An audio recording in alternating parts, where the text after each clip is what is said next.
కానీ పెట్టుకునేది నుదుటి పైన. విలువ ముఖ్యము కాదు, ఎక్కడ పెట్టుకుంటామో అనేదే ముఖ్యము. ఉప్పులాగా కటువుగా మాట్లాడేవాడు నిజమైన మిత్రుడు. చక్కెరలాగా మాట్లాడి మోసగించేవాడు నీచుడు. ఉప్పులో పురుగులు పడ్డ దాఖలాలే లేవు, తీపిలో పురుగులు పడని రోజే లేదు.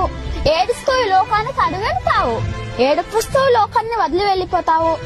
రమ్మన్న సమర్గంలోకి ఎవ్వరూ రారు, వద్దన్న చెడు మార్గాన్ని ఎంచుకుంటారు. పాలు అమ్మేవాడు ఇల్లు తిరగాలి, సారాయి అమ్మేవాడి దగ్గరికే అందరూ వెళ్తారు.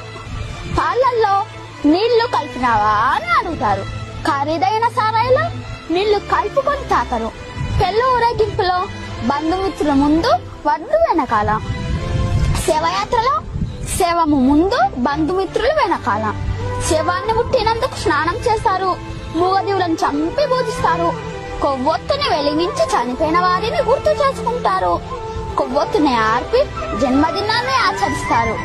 హే మానవ, పుట్టినప్పుడు జాతకము, మధ్యలో నాటకము, చావగానే సూతకము, అయినా గది జనుల మధ్య కౌతకము. కష్టం వస్తే భగవంతుణ్ణి కొలుస్తారు, ఆయనకు రాబోయే కష్టాన్ని ఆపడు. నిత్యం స్మరిస్తే కొండంత కష్టాన్ని గోడంత చేసి సులువుగా దాటి శక్తి నీకిస్తాడు.